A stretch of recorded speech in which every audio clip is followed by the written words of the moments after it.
നമസ്കാരം, വെട്ട news on ടൈമിലേക്ക് സ്വാഗതം. കല്യാണം ഇനി വേറെ level. Basid wedding mall, Basid arcade, Poongottukulam, Tirur. Kochi പുറംകടലിൽ കപ്പലപകടത്തെ തുടർന്ന് കടലിൽ ഒഴുകി കണ്ടെയ്നറുകൾ.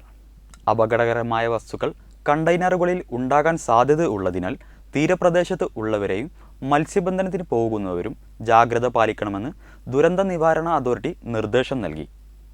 Trendy and customise collection, best in budget. Theyyam പാട്ടിൽ പോലൊരു ഓപ്ഷൻ വേറെ ഇല്ല.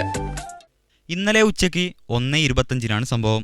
വിഴിഞ്ഞം തുറമുഖത്തു നിന്നും കൊച്ചിയിലേക്ക് പോവുകയായിരുന്ന MSC എൽസ 3 എന്ന സൈബീരിയൻ കപ്പലാണ് തീരത്തു നിന്നും 38 നോട്ടിക്കൽ മൈൽ തെക്കു പടിഞ്ഞാറായി ചെരിഞ്ഞത്. ഇതിൽ അപകടകരമായ വസ്തുക്കളുള്ള കണ്ടെയ്നറുകൾ തന്നെയാണോ കടലിൽ വീണതെന്ന് ഇനിയും വ്യക്തമായിട്ടില്ല.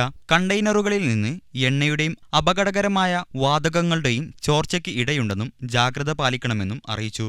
മത്സ്യബന്ധന ബോട്ടുകളും മറ്റും ഇവയുടെ അടുത്തേക്ക് പോവുകയോ തൊടുകയോ ചെയ്യരുത്. കേരള തീരത്ത് എവിടെ വേണമെങ്കിലും കണ്ടെയ്നറുകൾ അടിയാനുള്ള സാധ്യതയുണ്ട്. പൊതുജനങ്ങൾ കണ്ടെയ്നറുകളുടെ അടുത്തു പോവുകയോ സ്പർശിക്കുകയോ ചെയ്യരുത്. ചില പ്രദേശങ്ങളിൽ എണ്ണപ്പാട വന്നടിയാനും സാധ്യതയുള്ളതായി മുന്നറിയിപ്പുണ്ട്.